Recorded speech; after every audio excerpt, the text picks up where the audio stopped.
मैं नरेश चौहान एडवोकेट,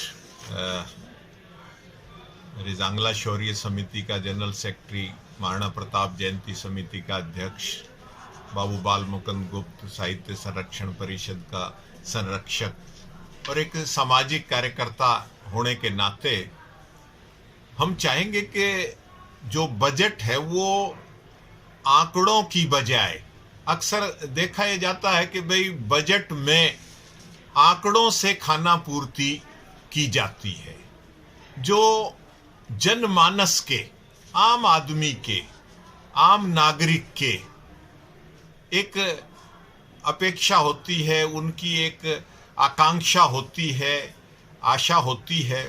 और अब ये तीसरा साल लग रहा है इस कोरोना महामारी के तहत, तो हम चाहते हैं कि भाई हरियाणा का बजट इन सब बातों को देखते हुए, मतलब ये 5 किलो अनाज दे रहे हैं जी, हम ये दे रहे हैं, ये सब हवाई बातें हैं। मतलब इनका जमीनी हकीकत से कोई लेना देना नहीं।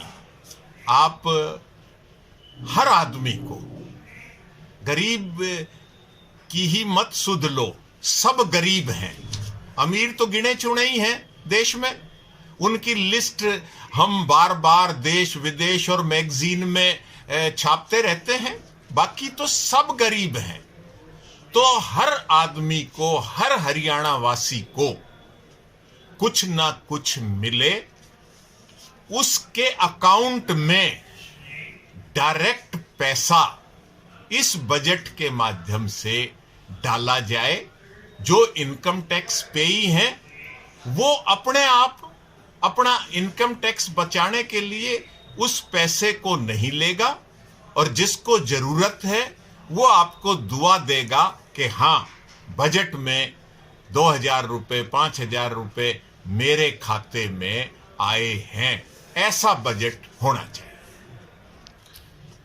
देखो, अमल तो बहुत कुछ होना चाहिए, लेकिन मैंने कहा ना कि ये आंकड़ेबाजी होती है। अब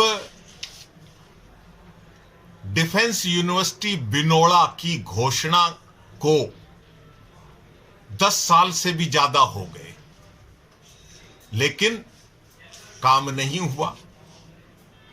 एम्स की घोषणा को 5, 6, 7 साल हो गए, लेकिन काम अटक रहा है। हर जिले में मेडिकल कॉलेज खोलेंगे, लेकिन नहीं खुल रहे। भारतीय जनता पार्टी हरियाणा की चुनाव घोषणा पत्र में शामिल थी कि पंजाब हरियाणा हाई कोर्ट की एक खंडपीठ दक्षिणी हरियाणा में स्थापित की जाएगी, कोई जिक्र नहीं।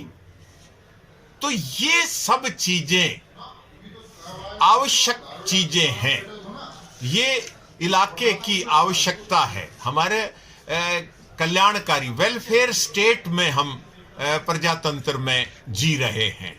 तो ये चीजें सरकार को बड़ी गंभीरता से, ईमानदारी से पूरी करनी चाहिए, और उसके लिए बजटरी प्रोविजन शामिल किए जाए।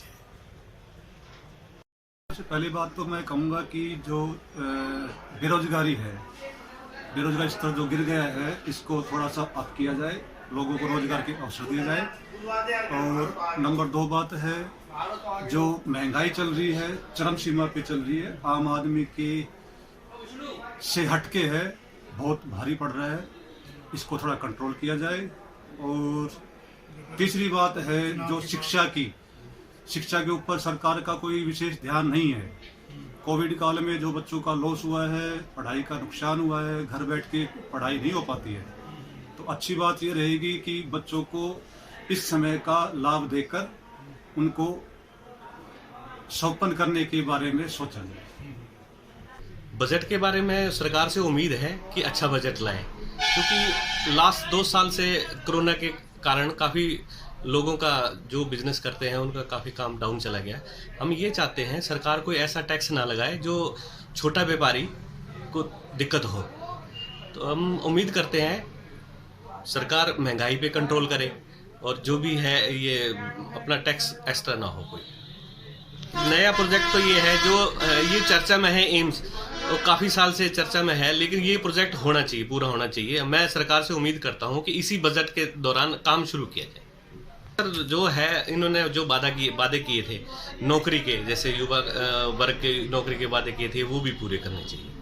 बजट अच्छे से अच्छा हो, हम सरकार से ये उम्मीद करते हैं कि जो बजट आएगा वो अच्छा हो, लोगों का ध्यान में रख के किया जाए।